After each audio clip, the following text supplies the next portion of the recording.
এই জায়গাতে আসলে দুইটা গাড়ি ক্রস হইতে এত ঝামেলা হয়। এই দেন জানি দিলে একটা লাগে এটা লাগাইয়ে এত সিপে এবার দরকারটা আছে কি এখানে এতগুলো মানে কি লাগাই লোকাই ধুয়ে দিয়েছে এই বিয়ার গুলারে খাইয়া তারপরে আর কি এগুলারে এরকম ভাঙ্গে হালাই থুয়ে গেছে রাস্তার পাশে। এগুলো আসলে ঠিক না, অনেক নেশাখোর মদখোর আর আসলে খাইয়ে লই। মার্কেটের মধ্যে ঢোকার পরে এত পরিমাণে কলাগুলোরে দেখছি ঠিক আছে, আমি কোনো কলার ফ্যাক্টরিতে আই পড়ছি, কলার কোনো আড়ত কোনো কারখানায় আই পড়ছি না। ইতালিয়ানরা এই ধরনের খানগুলো বেশিরভাগ আসলে দুপুরে বা নাস্তায় খাইতে বেশি পছন্দ করে। এগুলোর মধ্যে আসলে বিভিন্ন রকমের বীজ তারপরে সবজি দিয়ে সুপের মতন বানায় না, সুপ না জানে কি, যাই হোক এক প্রকার সবজি ভাজি বা ডাল পানি এরকম জাতীয়। হে গাইস, আসসালামু আলাইকুম, দিল থেকে শেখ নিল and welcome to another new blog. কি অবস্থা সবার? আশা করছি সবাই খুব ভালো আছেন। আল্লাহর রহমতে আমি অনেক ভালো আছি। আজকে সকালবেলা ছোট একটা কাজ ছিল, কাজটা কমপ্লিট করছি। এখন কাজটা কমপ্লিট করার পরে যাম বাসায়। বাসায় যাওয়ার আগে একটা মার্কেট আছে, ওই মার্কেটে যামু, যাইয়া টুকিটাকি জিনিস দেখামু আর দেখি যদি কিছু পছন্দ হয় কিনে কেটে লই এলাম। আসলে ওটা যেহেতু সুপার মার্কেট, তাই ওখানে আসলে পোশাক আশাক না, জাস্ট খাবার দাবারই কেনার লেগে যাম। দর্শক, মার্কেটে যাওয়ার আগে এই জায়গা তো একটা মিনিট একটু দেখে যামু, দেখি যে আসলে এলাকাটার অবস্থাটা কেমন, মানে কি অবস্থা, কেমন কি চলতে আছে না চলতে আছে। এই কবুতরটার প্রায় দেখি যে এই জায়গায় লাফালাফি ছটাছটি করে, একদম কুয়াশা পরে সব গেছে ভরে। ইতালির সাগরগুলো এই জায়গাতে কিন্তু মাঝে মাঝে একদম স্পষ্ট দেখা যায়, কিন্তু আজকে কিন্তু খুব আর বেশি ক্লিয়ার দেখা যাইতেছে না, একটু গোলা গোলা সব। এইদিকে তো কুয়াশা সব। এইটারে গতবার ধরে দেখ কাজ চলতে আছে। এই জায়গা তো টোটাল দুইটা রাস্তা, এই একটা রাস্তা, এই যে আর একটা হয়েছে এই সাগরের মধ্যে গেছে। সো ডাইন পাশের এই রাস্তাটা খোলা, যে কোনো মানুষ চাইলে যাইতে পারে। আমার এই জায়গাতে যাইতে আসলে খুব বেশি একটা সময় লাগে না, কইতে গেলে 5 থেকে 7 মিনিটের মতো লাগে এই বড় রাস্তাটা যাইতে। এইটা হয়েছে বড় আর এইটা হয়েছে ছোটো, কিন্তু এইটার এখন পর্যন্ত খুলতেছে না। গতবার হয়তো দেখতে আসছে যে এই জায়গায় আসলে কাজ চলতে আছে, এখানে খুলতে খুলতে কয়শো বছর লাগাইতে হেয়ার করতে দিন। দুইটা রাস্তা সেমই, কিন্তু এইটার মধ্যে আসলে যাতায়াত বেশি, এই বড় রাস্তাটা এইটা যাতায়াত বেশি, তারপর ঘর আছে। কিন্তু এইটা খালি একটা রাস্তা বানাইছে, আমি জানি না যে আসলে এইটা কী কারণে বানাইছে। ওইটা তো বড় একটা আছে, এরপর পাঁচ আরও একটা বানাইছে, মনে হয় যাত্রী মনে হয় এই জায়গায় বেশি, যার কারণে নতুন করে এই জায়গাটা বানাইছে। যাই হোক, যখন এই রাস্তাটা খুলবে তখন একদিন যাবো, যাই দেখলাম। অনেকদিন ধরে আসলে এই জায়গা যাই না, এমনকি খুলতে চলছে কিনা এই ব্যাপারে আসলে কোনো ধারণা নেই। আমি খালি এই রাস্তাটা দিয়ে যাই আর খালি অবাক হই যে এই রাস্তাটা আসলে বানাইছে কোন ইঞ্জিনিয়ার, মানে এমন ভাবে পেঁচাই পেঁচাই রাস্তাটারে বানাইছে। এই জায়গাতে আসলে দুইটা গাড়ি ক্রস হইতে এত ঝামেলা হয়। এই দেন জানি দিলে একটা লাগে এটা লাগাইয়ে এত সিপে এবার দরকারটা আছে কি এখানে এতগুলো মানে কি লাগাই লোকাই ধুয়ে দিয়েছে। আমার দ্বারা কইলে ভাই বিশ্বাস করেন, এই রাস্তাটা বিশাল করে বানাইতাম, এই জায়গায় ঘাস ঘষাই রাখতাম না কিছু, এরপরে ওই জায়গায় আরো জায়গা বানাইতাম। এই দেন এই জায়গায় এত চাপা একটা মোড়, এই জায়গা এই মোড় দিয়ে আসলে চলতে ফিরতে হয় কষ্ট, আবার অ্যাম্বুলেন্সের শব্দ পাই। ও বাবা, কুমির দেখি এইভাবে কই দিলি না, মানে আর সৌন্দর্য করে বেশি। সত্য সৌন্দর্য তো করবি তোরা, সৌন্দর্য করবি মানুষের কষ্ট দিয়ে, এই কোনো কথা? এটা কোনোভাবেই ঠিক না। মানে রাস্তাগুলো যদি বড়ভাবে বানাই তো আসলে চলাফেরা করে আসলে অনেক সহজ হইতো, কিন্তু এরা আর এই কাজটা আর করে না। হ্যাঁ, তারপরে এই জায়গায় আইলে আবার দেখা যায় যে এখানে কেরেন দিয়ে কাজ চলে, নিচে আবার বাউন্ডারি দিয়ে রাখছে। এই দেখেন এই যে এই দেশের অবস্থা, ঘাস ঘোষ হওয়াইয়া, তারপরে সিট মিট বানাইছে। হ্যাঁ, এর মানে মানুষ হইয়া বইয়া থাকবে, ঘাসও কাটে না গেছে বড় হইয়া। আর এই জায়গাতে রাস্তা বানাইছে চিকন, উপরে হয়েছে বিশাল কেরেন দিয়ে কাজ চলে বছরের পর বছর।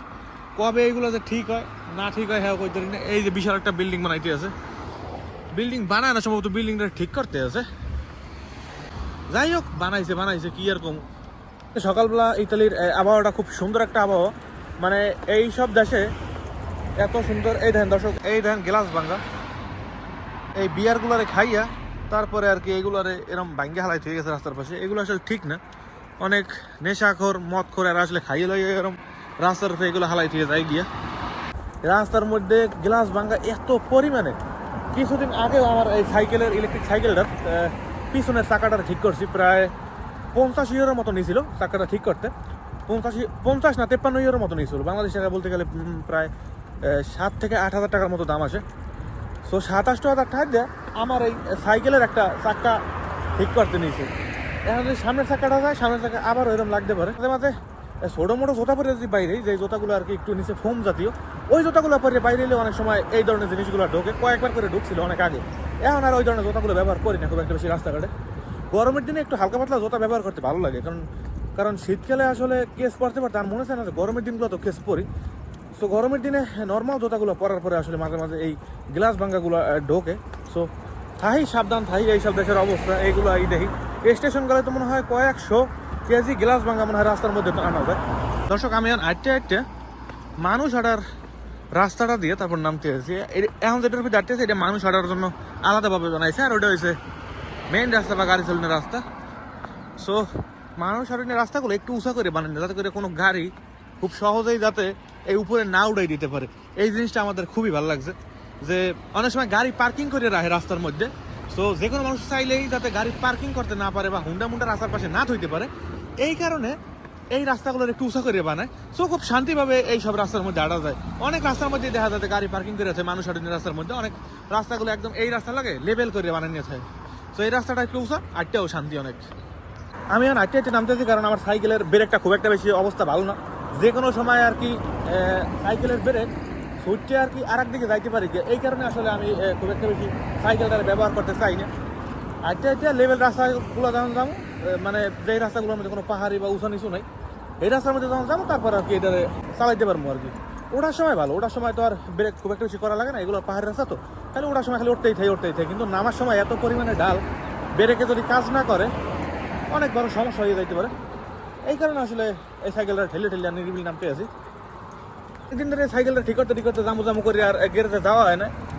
মানে সাইকেল নিয়ে আসলে খুব বেশি একটা বাইরে হওয়া হয় না, বেশিরভাগই আসলে গাড়ি নিয়ে বাইরে নয়। তো এই ঠিক করতে জামু করে আর যাওয়া হয় না। তো খুব শীঘ্রই আসলে ঠিক করতে হবে, আর নয়তো এই সাইকেলের এই ব্রেকের লেগে কোন সময় তো কার উঠে উঠাই দেয়, হ্যাঁ আর কম যায় না। দর্শক ইতালি মার্কেটের মধ্যে ঢোকার পরে এত পরিমাণে কলাগুলো দেখছি, ঠিক আছে, আমি কোনো কলার ফ্যাক্টরিতে আই পড়ছি, কলার কোনো আড়ত কোনো কারখানায় আই পড়ছি। দাম খুব একটা বেশি না, 1 ইউরো করে বা 99 সেন্ট বলতে পারেন। এইগুলার বাংলাদেশ টাকায় প্রতি কেজি কলার দাম হয় প্রায় 150 টাকা বা 148 টাকার মতো প্রতি কেজি কলা। পাশে আছে কিন্তু গাজর, ওরে গাজর রে, এই ধরনের গাজরগুলো কিছুদিন আগে 1 প্যাকেট নিয়েছিলাম, একদম খাইতে এত পরিমাণে মিষ্টি। কিছু কিছু গাজর আছে স্বাদ খুব একটা বেশি ভালো লাগে না, কিন্তু এই গাজরগুলোর স্বাদ খুবই খুবই খুবই মজারই কম যায়। পাশে আছে কিন্তু কেওয়াই ফল, ইতালিতে এগুলোর বলা হয় কেওয়াই, বাংলাদেশেও মনে হয় এরকমই কোনো একটা নামে ডাকে। এখানে ফলের কোনো অভাব নেই। ইতালিয়ানরা এই ধরনের খানগুলো বেশিরভাগ আসলে দুপুরে বা নাস্তায় খাইতে বেশি পছন্দ করে।